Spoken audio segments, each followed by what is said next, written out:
نن چې موږ تاسو دلته په دې غونډه او جلسه کې را یوځای یو،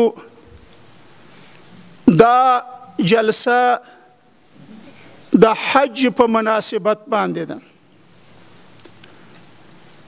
چې په راتلونکي حج کې زمونږ د محترمو حاجیانو سهمیه څومره ده،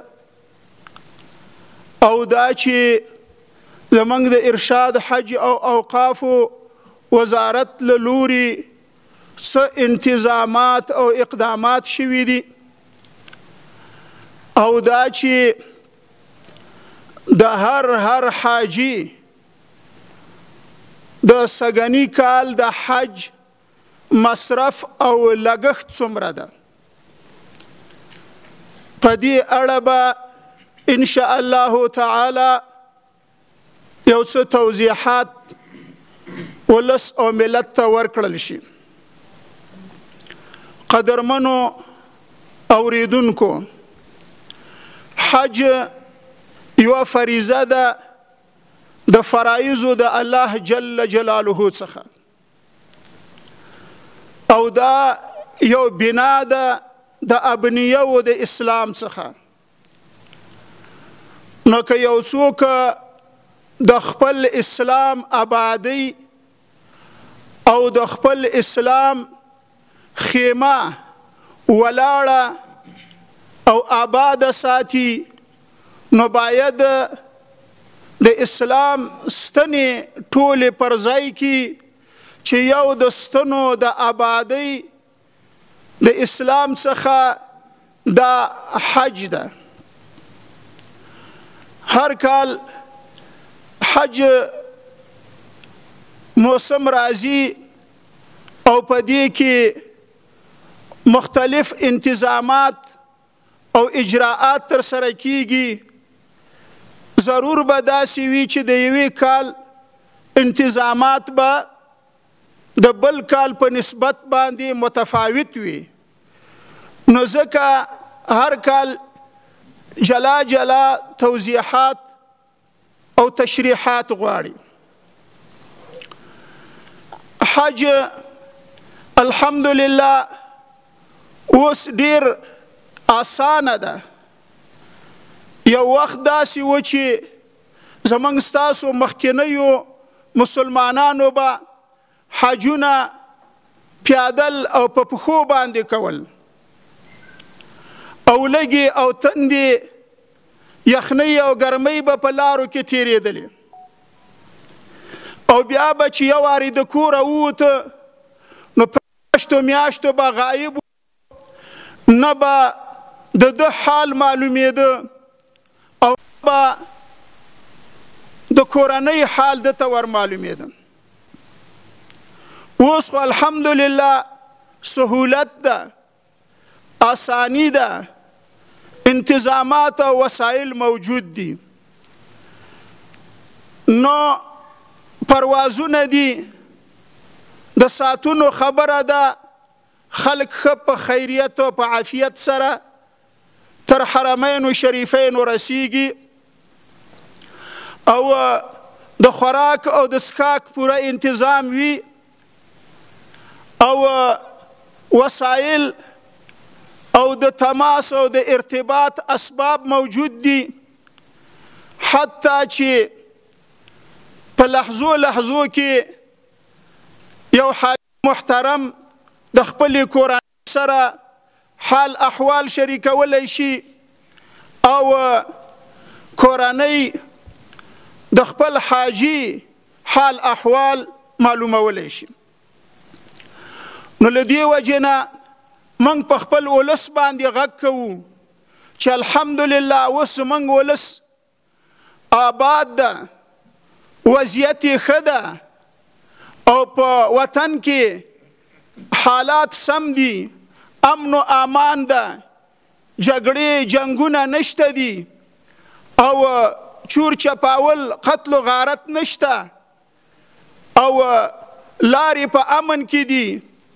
داسې وخت به هم و چې حاکمانو به اجازه نه ورکوله چې څوک حج ته ولاړ شي. نو ولس ته زموږ دا عرض ده چې ډیره ښه موقع برابره ده د حج د ادا کولو دپاره. نو باید څوک غفلت ونه کړي، ناراستی ونه کړي، چې څه ناڅه امکانات ورته برابر وي باید د حج د فریضې د ادا کولو کوششونه وکړي. د روان 1445 هجري قمري کال چې د 1403 هجري شمسي کال سره سمون لري، د حاجیانو د سهمیې او د دوی د لګښتونو او یو لړ نورو مسائلو په اړه معلومات.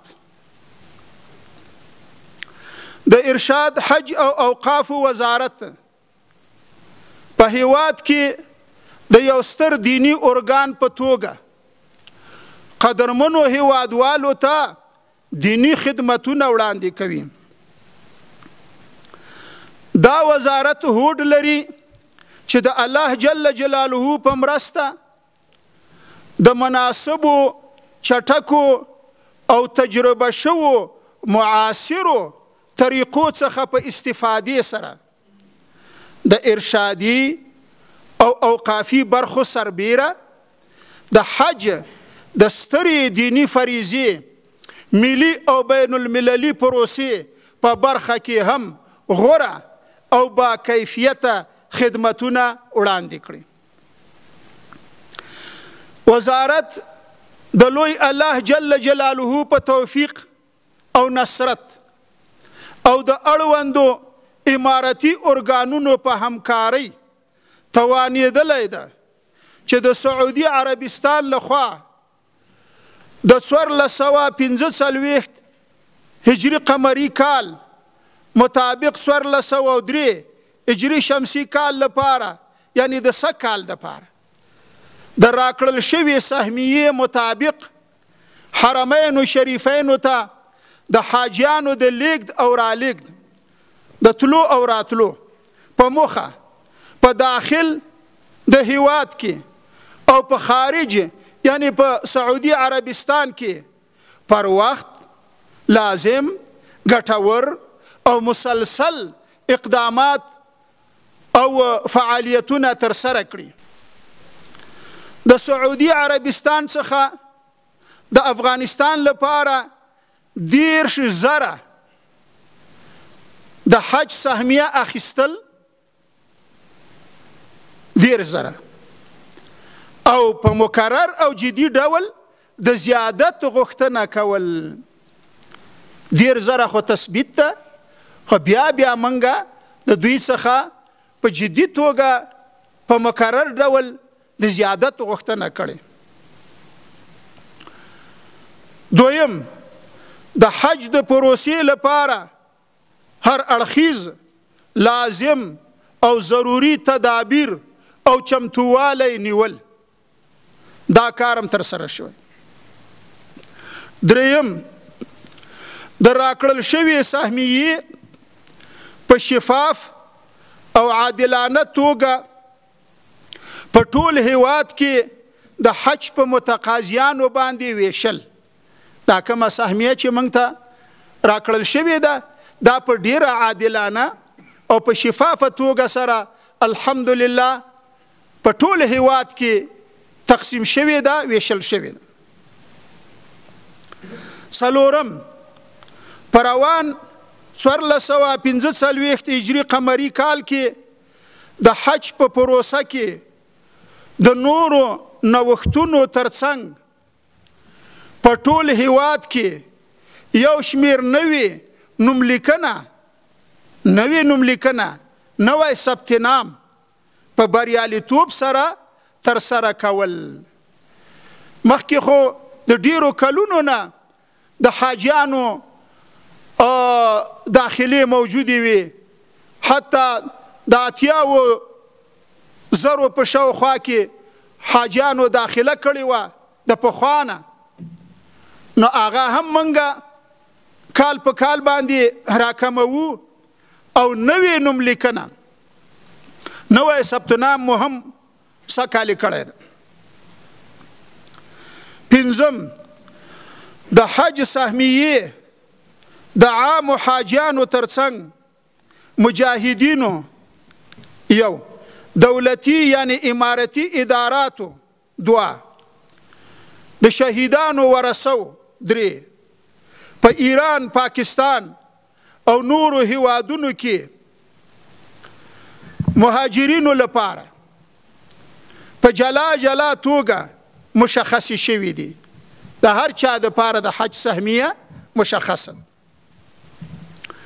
شپږم د مرکز او ولایاتو د حجاج کرامو د لارښوونې او هغوی ته د حج د مناسکو د تعلیم او زده کړې ورکولو په موخه د تیر کال په ازموینه کې چې زرګونو علماء کرامو پکې ګډون کړی و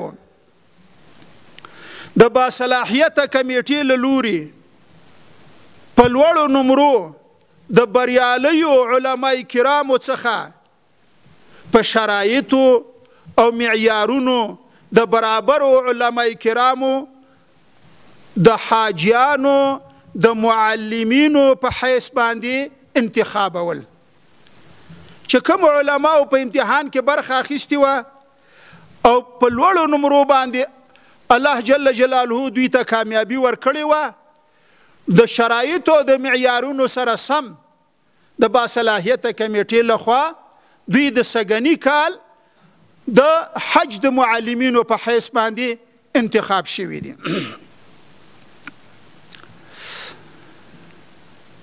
اوم د حاجیانو د ښه پوهاوي او خدمت په موخه د انتخاب شوو معلمینو لپاره د هیواد د شیوخو او جیدو علماء کرامو او مسلکی او تجربه لرونکو استادانو له لوري د حج پروسې په ټولو برخو کې هغوی ته د سیمینارونو په لاره اچول. د لویو علماو د شیوخ کرامو څخه ډیرو لویو مشرانو پوهانو دوی ته سیمینارونه ورکړل او د دوی تربیه یې وکړه د معلمۍ د حجاج کرامو دپاره.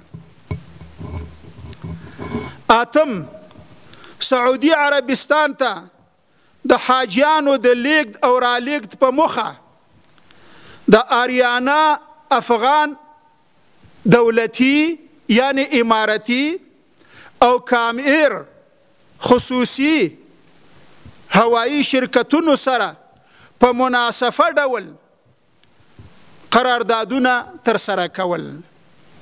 ډیر زره حاجیان دي، نیم حاجیان 15,000 به ان شاء الله تعالی د آریانا افغان هوایی شرکت انتقالوي او بیرته د رارسولو ذمہواری هم د دوی او ډیر زره نور به د کامیر خصوصي هوایی شرکت انتقالوي او داسې به بیرته هیواد ته رارسوي ان شاء الله تعالی. نهم د افغانستان په 4 پروازي زونونو کې 4 پروازي زونونه کم دي: کابل، کندهار، هرات او بلخ. په دې کې د حاجیانو مجتمعات یعنی د رایوځای کېدو د ځایونو مجتمع حجاج چې کوم ځای کې هلته قرار لري د حاجیانو د رایوځای کېدو ځایونه دي، د هغو ترمیم، تجهیز او چمتو کول هغه آماده شوي دي د حاجیانو د اوسېدنې او د حاجیانو د بودوباش لپاره. لسم د افغانستان د حاجیانو لپاره د حنفي مذهب مطابق د حج لارښود کتاب چې آسان، مختصر، مدلل، محقق او هر اړخیز دی او د حج اړوند مهم اصطلاحات او د مبارکو او مقدسو ځایونو پیژندنه پکې شوې ده. تیر کال هم موږ دا کتاب چاپ کړی و، نو په پښتو او دري ژبو کې بیا چاپول، سږکال به بیا دا کتاب چاپ کیږي ان شاء الله تعالی. 11 د حج پروسې د ښه مدیریت او تنظیم او د حجاج کرامو د هوساینې موخه د ټولو کاري برخو لپاره د طرز العملونو جوړول. هرې برخې ته طرز العمل جوړ شوی. 12 د حج پروسې د ښه مدیریت په موخه په هیواد کې دننه له ټولو امارتي وزارتونو او ادارو او همدا شان په سعودي عربستان کې له مربوطه ارګانونو سره د ارشاد حج او اوقاف وزارت د تللي هیئت له لوري چې کوم هیئت تللی و د حاجیانو لپاره د هستوګن ځایونو، اعاشې، ترانسپورت او نورو برخو کې پر وخت او په ښه توګه د قراردادونو ترسره کول. دا قراردادونه په وخت او په ښه توګه سره ترسره شوي. 14 په مکه مکرمه کې د ټولو حاجیانو لپاره حرم شریف ته نږدې په یوه مهمه او مرکزی ساحه کې تعمیرونه نیول. په یو ځای کې نږدې حرم شریف ته په یو مهمه ساحه کې د حجاج کرامو دپاره عماري او هوټلونه نیول شوي. او همدارنګه په مدینه منوره کې په مرکزی او ورسره نږدې سیمو کې د عمارو قرارداد کول. په مدینه منوره کې ډیر ښه مناسب ځایونه د حجاجو د استوګنې دپاره نیول شوي. 15 د حاجیانو د غوښتنې او ضرورت له مخې د ارشاد حج او اوقاف وزارت لخوا د تیر کال په څیر په مدینه منوره کې د حاجیانو لپاره د 3 وخته ډوډۍ انتظام برابرول. ګورئ په مکه مکرمه کې خو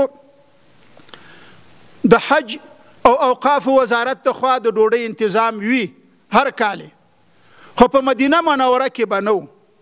تیر کال موږ په مدینه منوره کې هم حاجیانو ته د ډوډۍ د 3 وخته ډوډۍ انتظام کړی و.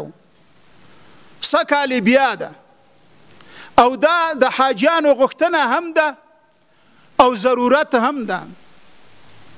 نو د دوی د غوښتنې او د ضرورت په اساس باندې په مدینه منوره کې به هم حجاج کرامو ته ډوډۍ ورکولی کېږي 3 وخته. 14 دا چې سږکال مینا شریفه د سعودي عربستان د حکومت لخوا په 5 زونونو ویشل شوې ده. مخکې خو ټوله مینا یو برابر و، هر ځای کې به چې حاجیان دوی واچول. اوس یې دا مینا په 5 زونونو ویشلې ده. زموږ لخوا د خپل هیواد د حاجیانو لپاره د مناسبې ساحې چې د حنفي مذهب له مخې ټوله په شرعي مینا کې شامله ده. مخکې به کله حاجیان د مینا نه بیرون واچول، په مزدلفه کې یا نورو ځایونو کې، او حال دا ده چې زموږ د مذهب خلاف ده. موږ مذهب دا ده چې باید حاجیان د مینا شپې د مینا نه بیرون تیرې نه کړي. نو موږ کوشش کړی ده چې په 2 او 3 زونونو کې چې په شرعي مینا کې شامله ده خپلو حاجیانو ته ځایونه ونیسو. نو دا تشویش به نه وي چې موږ خو به د مینا نه بیرون نه یو. وختي مو دا خبره خلاصه کړې ده. او په عرفات کې د جبل الرحمت ته نږدې د حاجیانو لپاره خیمې په نظر کې نیول.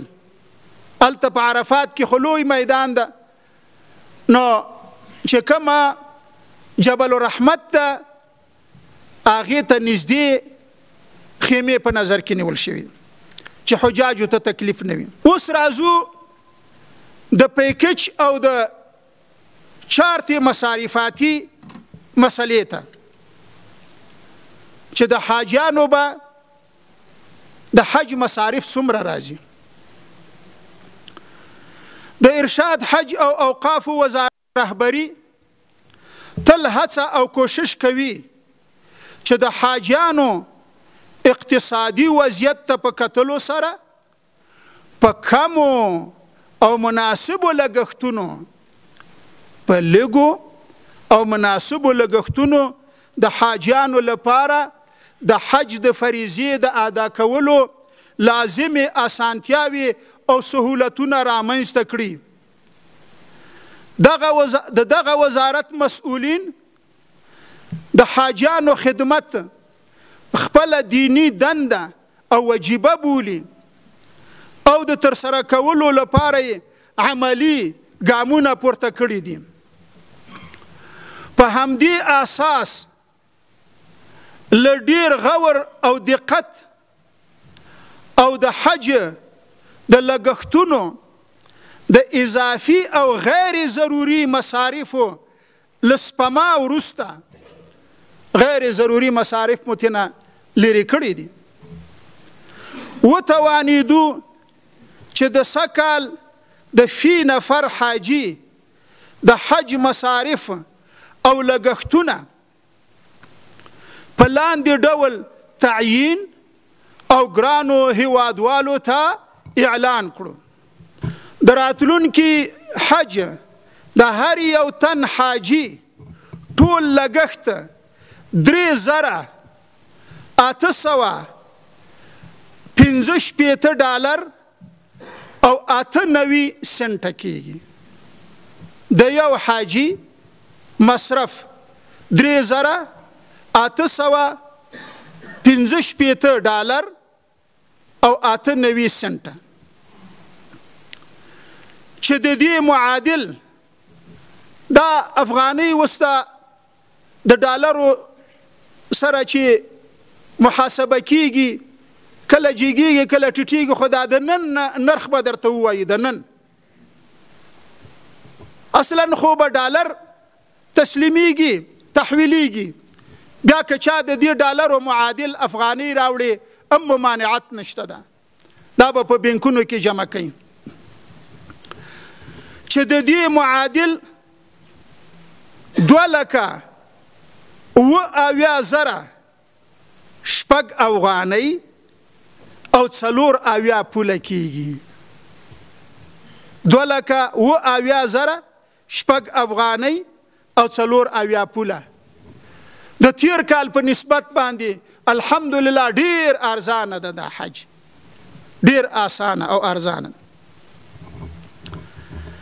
برادرای محترم، به شما اعلان می گردد که برای حج امسال از هر حاجی همه مصرف پولشان 3,865 دلار و 98 سنت می شود. 3,865 دلار و 98 سنت که معادل آن 2,77,006 افغانی و 74 پول می شود. البته د اهل تشیع حاجیانو لپاره د 50 ډالرو په تفاوت سره د هر یو تن حاجی د اهل تشیع ټول لګښت 3915 ډالر او 98 سنت کېږي چې معادل د اهل تشیع 2,80,509 افغانۍ او 18 پوله کېږي. برای برادرای اهل تشیع ابلاغ می شود که برای حج آینده امسال به تفاوت $50 از اهل تشیع هر حاجی مصرف همه آن $3,915 و 98 سنت می شود که معادل آن 2,80,589 افغانی و 36 پول می گردد. لټولو هغو حاجیانو څخه چې د 1403 هجری قمری کال یعنی د سګنی کال لپاره ورته د حج نوبت رسیدلې وي او لومړی قسط تحویل کړی وي، نو د ټولو څخه په درنښت سره هیله کیږي چې د خپل دویم او وروستي قسط پیسې تحویل کړي. لکه یو قسط خو تحویل کړي دي، دویم او وروستی قسط هم تحویل کړي، او هغه امارتي ادارات او هغه حاجیان چې فوق العاده سهم ورکړی شوی ده لکه مجاهدینو دارنګه د امیر المؤمنین حفظه الله لخوا سهمونه بعضو ته منظور شوي دي، یا دلته د حج احتیاطي سهم خو چې فوق العاده او احتیاطي سهمونو څخه سهمیه ورکړی شوي وي، نو هغوی چې تر اوسه هیڅ مبلغ نه دی تحویل کړی باید د حج د ادا کولو ټولې پیسې په یو ځل تحویل کړي. هغوی خو کم قسط نه ده تحویل کړی، ټولې دي یو ځایي په بینکونو کې. اوس دا پیسې کله تحویل کړي موږ انشاءالله تعالی دوی ته واضحه خبر کوو چې چیرې په ابهام کې او په تشویش کې پاتې نشي. نو هغه دا ده چې د حج د پیسو تحویلي سر له سبا د چهارشنبې ورځ 18 د رمضان المبارک، نن سه شنبه ده 14 د رمضان، سبا چهارشنبه 18 د رمضان المبارک، د چهارشنبې ورځ 18 د رمضان المبارک څخه پیل کیږي